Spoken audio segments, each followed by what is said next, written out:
Om Mani Padme Hum.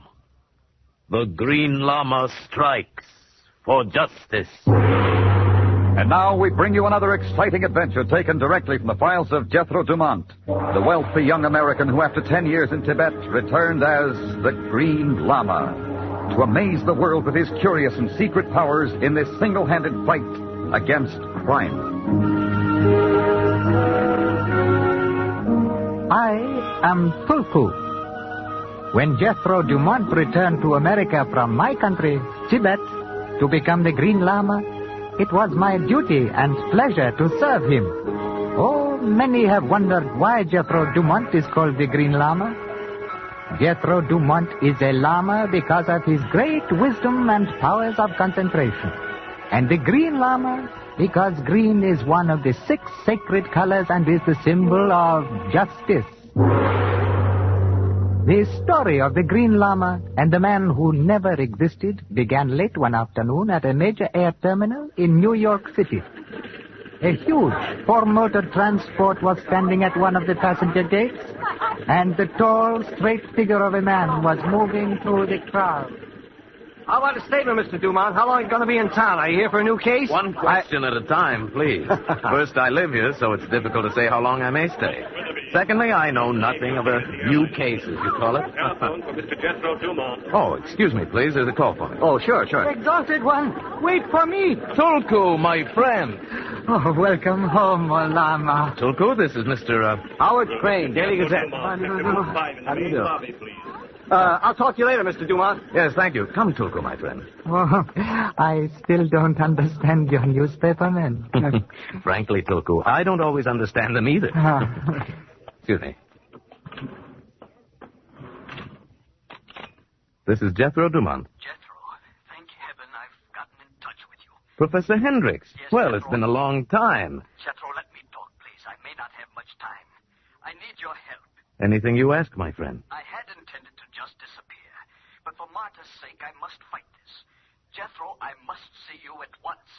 But if anything should happen to me first, Kul Khan will tell you. I've sent... Hendricks. Hendricks. That's why I thought we'd come straight to the apartment, Tulku. But that's the 6th phone call without getting any hint of where Hendricks was when he phoned. May Tulku make humble suggestion? Of course, Tulku. What is it? This Professor Hendricks was an old friend of yours, Well, the Lamas of Tibet who have gone through the ordeal of silence, and this includes you, exalted one, can use the Dukta ritual, which enables one to see with the mind's eye a friend who is at a great distance. Yes. I'll get it, Tulku. Hello? That's you, Mr. Dumont? This is Sergeant Whalen. Yes, Sergeant. We just found a guy on the street with a bullet through his head. Oh? I ain't a bit of identification on him anywhere except a piece of paper with your name and phone number on it. Know anything about it? I might, but I'd have to see him first. Yeah, that's why I called. How about meeting me at the morgue? All right, I'll be there in 10 minutes, Sergeant.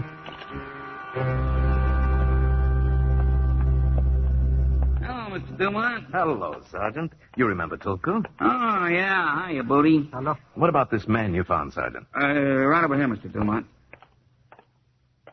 Yeah, that's him. It's Professor Harlan A. Hendricks. Professor Hendricks was a very well-known archaeologist, specializing in the primitive ruins of the early Indians of Mexico. Must have been robbed, which is why he was carrying no identification. Still, he needs no identification. He was very famous. And also very dead. What do you want? Nothing from you. My city editor told me to keep an eye on Dumont and I'd get a story. Crane, did you ever hear of a Professor Hendricks? No. Oh, well, I guess there's nothing to do but get on the phone and see what else I can dig up on this Hendricks guy. And that makes call number 13. You say the stiff is Professor Hendricks and he was born in New York City, but the city hall ain't got no record of his birth. You say he used to drive a car here, but the Motor Vehicle Bureau says it never issued a license to nobody with that name.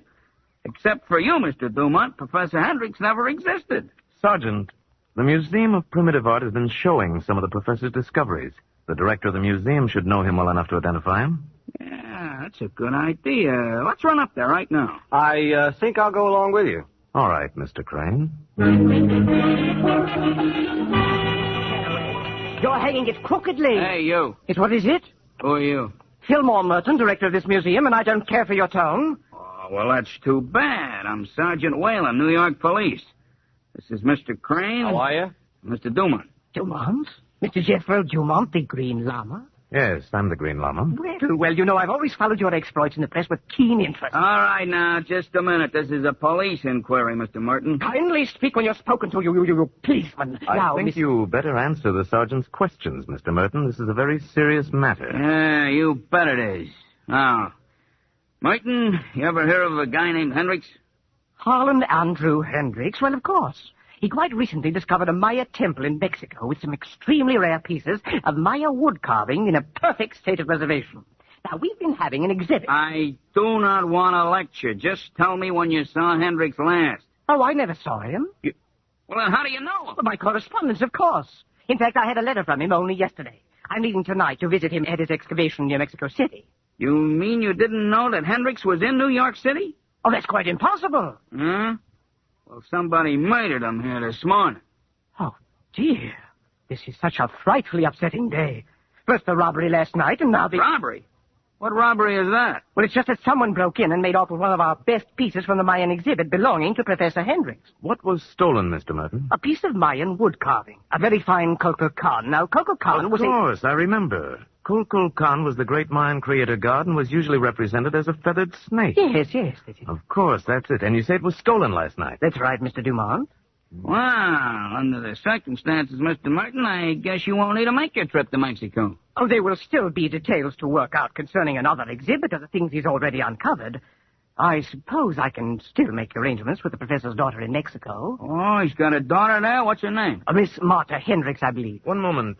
Has it occurred to you, Sergeant, that the entire answer to the murder of Professor Hendricks might be in Mexico? Okay, I'll have the Mexican cops see what they can get out of the girl. You coming, Mr. Dumont? I don't think so, Sergeant. I think I will go home and meditate about murder. Bakuno, Bakuraga Amim Loke, Manevam Ponpo Satong Nigags, Pranosongo. Oh, Makaruga, lift aside the veil so that the Green Lama may see the road to justice.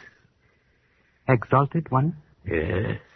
The trial of the Songo, if prolonged, is dangerous even for so advanced a Lama as you. You learned? Only a little, Tulku. As you know, the trial of the Sungo will only permit the location of an object. By concentrating on the Kukulkan, I saw a great excavation, and lying on a desk somewhere near, there was the Kukulkan. An excavation? Then it must be the one in Mexico where Professor Hendricks worked. Yes, I think so. I believe Hendricks mailed the Kukulkan to himself. It is this wooden figure, Tulku, which in some ways holds the solution to the murder. Then the murderer will wish to reach the Kukulkan and destroy it. Yes. So the Green Lama must reach Mexico City and the Kukulkan before the murderer. It is written that each man's home is furnished with his own secrets. And therefore, much earlier, I took the liberty of packing your suitcase and making one reservation on the plane for Mexico City. Tulku, my friend, I don't know what I'd do without you. You always anticipate what I'll do long Tulku. Someone visits our humble home without benefit of door. That was the warning bell from the window in the north bedroom. We must welcome our guest, Tulku. Turn out the lights. It is truly written that darkness makes the best armor for the unarmed man. I'll stand by this door and you take that one, Tulku. It is done. Om Mani Padme Hum.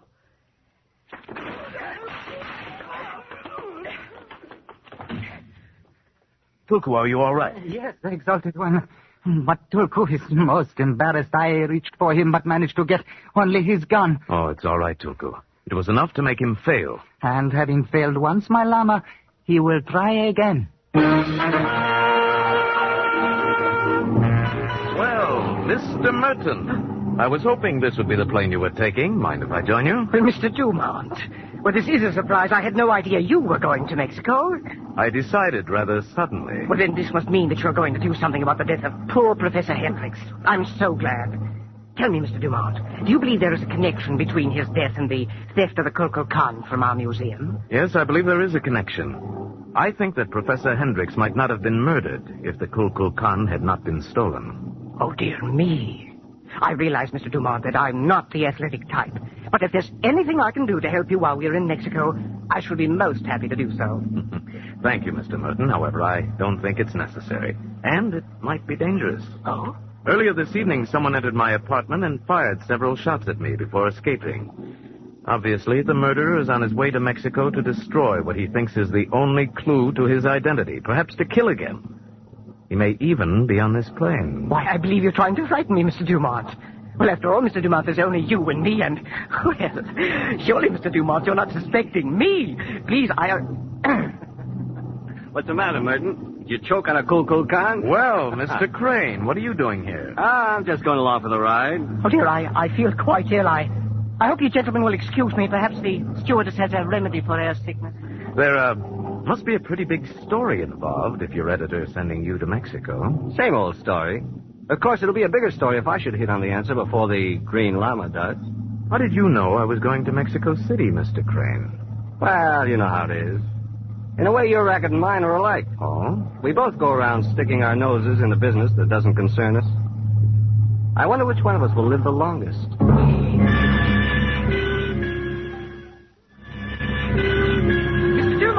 Mr. Dumont, I have a taxi if you'll care to share it. I'm going to the Toledo Prasado. No, thank you. I have reservations at another hotel. Have you seen Mr. Crane? Well, I believe he was telephoning the last time I saw him. Taxi, senor. This way, senor. Taxi all ready. Very clean, very cheap, very nice. You get in, see? All right. You sound as persistent as a cab driver from Brooklyn. This Brooklyn I am not knowing, but I, Pancho, drive the best taxi in all Mexico City, perhaps in the world, senor. Take me to the Imperial Hotel, driver. Senor, hablo de mi corazón. I speak from the heart. The Imperial Hotel is not for a gentleman such as yourself. Perhaps, but I'll be the best judge of that. You just take me to the Imperial, driver. Si, senor, but Pancho is your friend. In all Mexico City, there is only one hotel at which the senor will be happy. So, muy pronto, I am taking you to El Capitan. Believe me, Senor Dumont, you will live to thank me. Presidente, atención! Senor Dumont is here. Welcome to El Capital, Senor Dumont. We have your reservation. The room is waiting. Reservation? But who made it for me? But you did, senor. I myself took the call.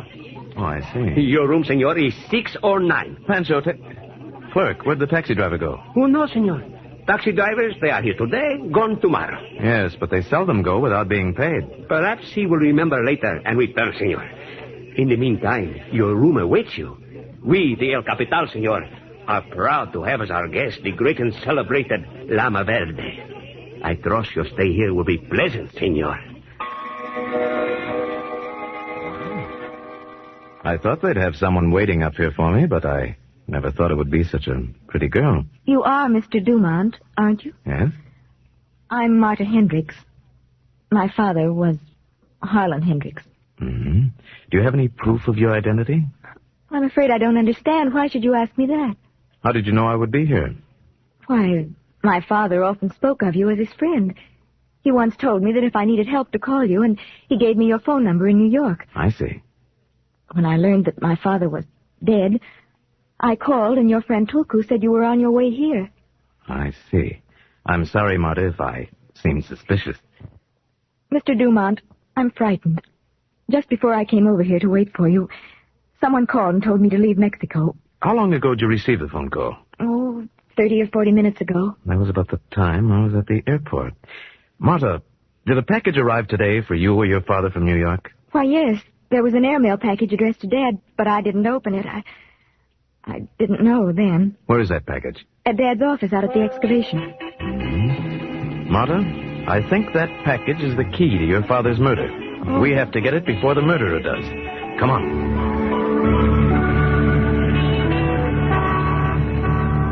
Senor, senorita? Oh, Pancho. I knew the senor would soon be looking for the best taxi driver in all Mexico City. I am at your service. Hello, Pancho. Marta, do you know this man? Yes. Pancho was Dad's favorite taxi driver. Si, senor. We are old friends. Then perhaps we can clear up the reason why you practically kidnapped me at the airport. It is of simplicity, senor. The Senor Hendricks was murdered, no? The Senor Green Lama wishes to catch the murderer, no? The Senor Green Lama is well known. Even the most ignorant peon here knows of his greatness, and he makes reservation at the hotel in Mexico City. Perhaps the murderer tried to kill the Senor Green Lama too, no? So Pancho and Senorita Hendricks fix him up at another hotel and fool the murderer. Just like the great Senor Felipe Marlowe I hear on the radio. He's clever, no? He's clever, yes. Marta, do you have a car? Yes. Good. Pancho, you can drive us to where Miss Hendricks keeps her car, and then you can do something else for me. I want you to go to the Imperial Hotel, where the murderer will expect me to be staying. Aha. If anyone phones me, you tell them that the Green Lama has gone to the Hendricks excavation. Okay. We'll park here. Dad's office is down in the excavation, but we'll have to walk down. Good. Marta, is Pancho reliable? I think so. Well, either way, the information should reach our man. You think the murderer will follow you out here? I'm sure of it. He came to Mexico City to get that package, and he won't feel safe until he's destroyed it. You sound as if you knew who the murderer is. I think I do, but that's not proof. And, of course, on the surface, he has a reason for coming which seems logical. Marta, is there any reason why there should be a light in your father's office? No. Then the murderer must already be here. Shouldn't we go back for the police? No. By that time, he'd get away. But he'll be armed. Do you have a gun? No, Marta. If I were to carry a gun, were to shoot even a criminal, then I, too, would be guilty of the evil which I fight. Look, the light went out. He may have heard us. All right, keep quiet now and stay behind me. Here we are. I got it covered. I've got him. Turn on the light, Marta. Crane. Go on. I can explain everything. I'm sure you can. Who is he, Jethro? This is Mr. Crane, a newspaperman who seems to have taken up a sideline. I told you I can explain everything. Look on the floor, Jethro. That's the package that arrived this morning. And was leaving tonight if Mr. Crane had his way. Open it, Marta. It's the Kukulkan. Yes, it's had quite a history in the past few days. Why did you want to steal it, Crane? I came out here to see if I couldn't dig up a few extra angles on the story. I recognized this thing as that Kukulkan you and Merton were talking about. I thought I'd take it along on the chance it might lead to something, that's all. You didn't know that Hendricks had mailed this to himself? That means Hendricks stole it from the museum. Jethro, is he accusing my I'm afraid father? your father did steal the Kukulkan from the museum, Marta. What? But since it really belonged to him, I don't suppose it really was stealing. But why did he steal it then? And what was this business about no identification? Hendricks said something to me on the phone about intending at first to disappear. I think he went around erasing his own identity. He had a reason for feeling disgraced and intended to vanish. Then, because of Marta, he decided to fight. That's why he was killed. And this carving of the Kukulkan is a clue? Oh, yes, the Kukulkan, intricately carved out of hickory, a wood which the Mayans never knew. Hickory? Yes, this is a very clever copy of the original Kukulkan your father sent to New York. You see, someone was copying his discoveries and selling them as the real carvings. Oh, Jethro, this man... No, Marta, Crane isn't the murderer. He's just a newspaperman with too much curiosity. But I know who the murderer is. And I have known for some time. Yes. Yes, the so clever Green Lama, who knows all and sees all. No, don't move any of you. Mr. Merton, what are you I doing? was wondering when you'd get here, Mr. Merton. I knew you had to try to get this counterfeit carving because it was the clue to your whole scheme. When Professor Hendricks took this from the museum to prove what you'd been doing, you killed him. But he'd already mailed it here. Yes, dear me, yes. I was quite perturbed when I discovered he didn't have it with him. May I trouble you to hand it over now? Mr. Dumont, why don't we just slap that gun out of his hand and... Please! I'm an excellent shot, Mr. Crane. Why, you... Obviously, I must kill the three of you. But I must say that I feel quite faint at the thought. I'll bet. Mr. Merton, look at me. Now, please, Mr. Dumont. I will definitely not give you time to do any of those weird Tibetan things. Look at me. I shall fire at the first sign, really, I will. Padne, home. Don't you come any closer to me. The Green Lama Stay away. strike. Stay away, you hear? Oh, just... Don't you come...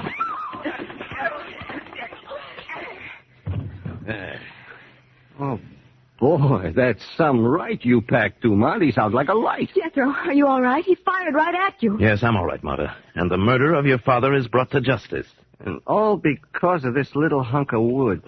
Boy, what a story! Yes, he was trapped by the feathered serpent god, just as Hendricks must have known he would be when he said, "Ask Kukulkan." You call me, senor?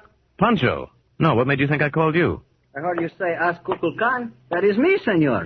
Pancho Kukulkan. What? The Senor Hendricks named me when he first come here. You? Yes, Dad named him Kukulkan because he thought Pancho brought him luck in finding this excavation. Then maybe Hendricks meant Pancho when he said, "Ask Kukulkan." But what did he mean by that, Pancho? The Senor Merton. Senor Hendricks told me how this one was ruining his good name with the little wood carvings. Why didn't you tell me this before, Pancho? You did not ask, senor. Well, the next time I'll know better. Pancho, I think I'll let you deliver Mr. Merton to the police. It will be the great pleasure, Senor Green Lama. The Senor Merton hired me to bring him out here, and then before I could warn you, he struck me over the head. With my own range, senor. This is the big insult. Jethro. Must you go back to New York so soon? I'm afraid I must, Martha. But how can I ever thank you? You've been so wonderful. Oh, I've only done that which the Green Lama must continue to do. Jethro, there's no reason for me to stay in Mexico now. Maybe I'll come to New York soon. Yes. Why don't you? Until then, goodbye, Martha. Om Mani Padme Hum. The Green Lama strikes for justice. The Green Lama, starring Paul Frees, is produced and directed by Norman MacDonald. Tonight's story was by Jethro Dumont, as told to Richard Foster and William Prue. Tulku is played by Ben Wright, and the special music is by Richard Arant. This is Larry Thor speaking, and this is CBS, the Columbia Broadcasting System.